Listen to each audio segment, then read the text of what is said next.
"Don't worry, guys, you'll fit in fine," our mom said as she dropped us off in front of the school. My younger brother Lucas and I looked at each other with a doubtful look. We waved goodbye. "Are you ready?" I asked. He nodded, and I draped my arms casually over his shoulder as we walked through the gates of our new school together. "Hi, my name is Noah. Don't just watch the video, like it and subscribe to our channel for the best videos. Oh, and don't forget to tap that notification bell." As I sat in my first class, I could not help but notice how clean everything was. Nothing was out of place. All the tables and chairs were perfectly aligned. Even the pencils on the teachers' tables were the same size and in a straight line. I watched as children entered the class, sat quietly, and waited for the teacher. The bell rang and the teacher entered the classroom. She called the roll, introduced me to the class, and proceeded with the day's lesson. For every single question that was asked, all the children raised their hands in an orderly fashion to answer. Children didn't talk to their friends or laugh while the teacher was talking. This happened in every single class. Even walking through the halls and going from class to class, the students made lines and the hallway was quiet. Way too quiet for my liking. I felt as though I was in a horror movie, and at any point in time, something would jump out and snatch me away. I was surprised by two things when I walked into the cafeteria. Number one, that the kids weren't actually talking to each other. And number two, there weren't any cafeteria attendants. Each student was waiting patiently in line and dished out their own portions. I spotted my brother sitting at a table alone. I sat in the chair next to him and pulled out the sandwich that I brought from home. "Have you noticed anything freakishly weird about this school?" I asked as I bit into my sandwich. "Other than how clean and quiet everything is? Yeah, it's pretty weird," replied Lucas. As I observed the other students, I realized that Lucas and I were the only ones eating lunch that we brought from home. The school said that lunches were paid for in the school fee. However, my brother and I walked in with lunch just in case we didn't like the meals that the school offered. The bell rang an hour later. I told Lucas I would meet him in front of the school when the last bell rang. I wished him luck in his classes for the rest of the afternoon, and I headed to class. When we arrived home, my mother was in the kitchen cooking. "Mom, who told you about that school? It's really weird," I said as I sat by the kitchen table. "Oh, you know Mrs. Blackman, the plump woman that I work with. Well, she enrolled her son here earlier this year, and she said she was really impressed by the change in his behavior. And the school has no behavioral problems either, which is a plus. My brother and I weren't badly behaved, but my brother was teased in his last school, so my mother moved us. I just want you boys to have a great experience at school and to be able to learn and explore without the fear of being teased and harassed by other students. And it wouldn't hurt if Lucas learned how to pick up after himself once in a while, or cleaned his room." Now that would be a miracle, I laughed. Even though I missed my old friends, I decided to give the new school a chance for Lucas's sake. I tried to make friends, but I felt as though the conversations were not natural. It felt like speaking to a robot with a memory chip that had pre-answered responses. One thing that amazed me at this school was the fact that the only adults we ever saw were teachers. There were no janitors, groundskeepers, or even cafeteria attendants. I once made a joke about where detention was held in this perfect school, and the student looked at me with a blank expression. The first month, I just went through the phases of going to school, following the rules and doing what was required of me at school. Then, one Friday, I was ill, and I stayed home. I noticed that Lucas left his lunch at home. I called Mom and told her, but she said that Lucas would be okay since he could get lunch at school. I did not trust the lunch from the cafeteria, but my mom just thought I was being dramatic. As soon as Lucas returned from school, I asked him how his day was. He said he had a great day, and he told me how much he enjoyed the lunch at school. While he was talking with me, I watched as he packed away his book bag and his shoes. Lucas had never done this before, when he would usually just drop it anywhere and Mom and I would trip over them. "Are you feeling okay? Since when are you packing away your bag and shoes? Are you feeling okay?" I joked. "I'm fine," Lucas laughed. Suddenly, his facial expression changed. He had a strange look in his eye for a moment, then it disappeared as quickly as it appeared. "I call dibs on the first controller," Lucas shouted as he shoved past me and rushed to the television. Every Friday after school, Lucas and I would play video games till Mom came home. "Hey boys, I'm home." My mother looked around the living room and raised her eyebrows. She walked over and placed her hand on Lucas' forehead and checked his temperature. "Are you okay? I was expecting to trip over your bag and shoes." "I packed them away like I'm supposed to, Mom." There was that look again in Lucas' eyes. Then it was gone. "Can I eat lunch in the cafeteria from now on? It was really good." "Sure, no problem, Lucas. Will you be taking lunch from the cafeteria as well?" Mom looked at me and I shook my head. "No, I'm good. I'll pass." As the weekend lingered on, not once did Lucas clean up after himself. It made me think that I was just overreacting about him packing away his things on Friday. But the following week, my concerns returned as Mom and I noticed little changes about Lucas. He no longer slept in. As soon as he returned home, he began his homework and he no longer wanted to play video games. While my mother was amazed and happy about Lucas' new change, I saw my brother's personality being stripped right before my eyes. The once happy 11-year-old that I was proud to call my brother now appeared robotic and emotionless. It's not that he didn't smile or laugh, but when he did, it seemed hollow and stiff.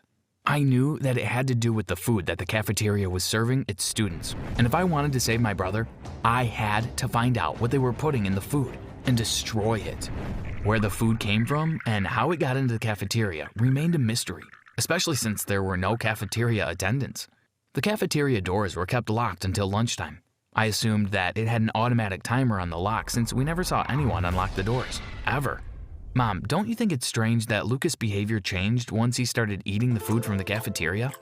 Not this again, Noah. Nothing is wrong with the food in the cafeteria.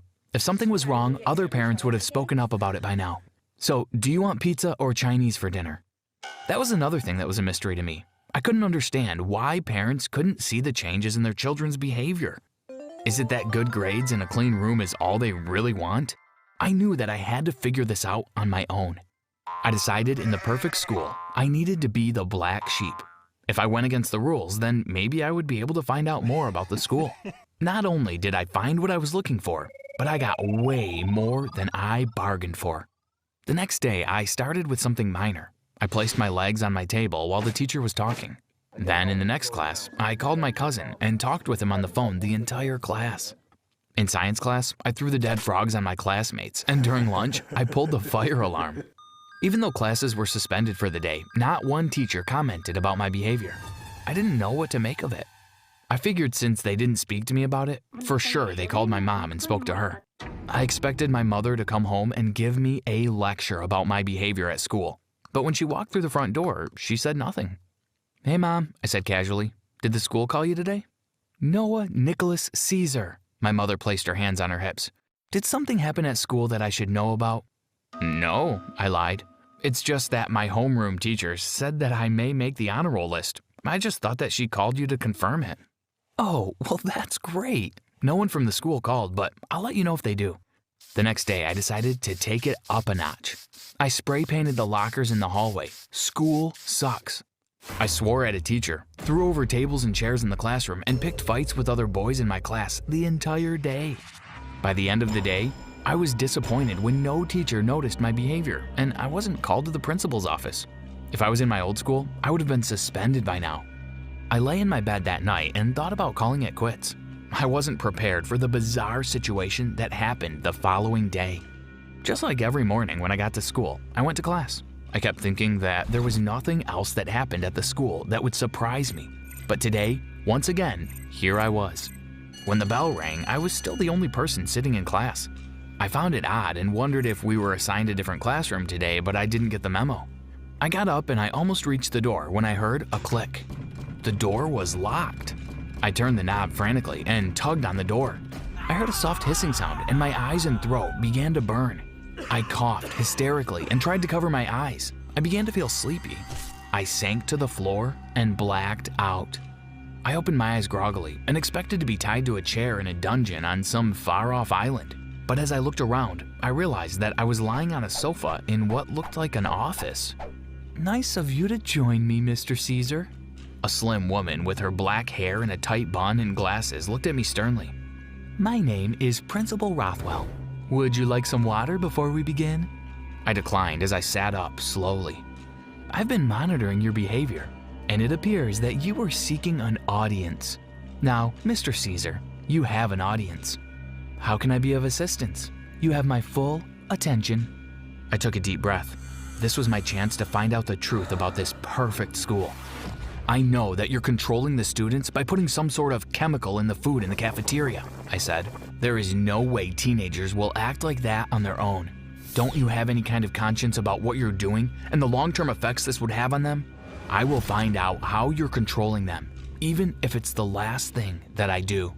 I expected her to get upset, angry, or even laugh devilishly, but she kept calm and sat next to me.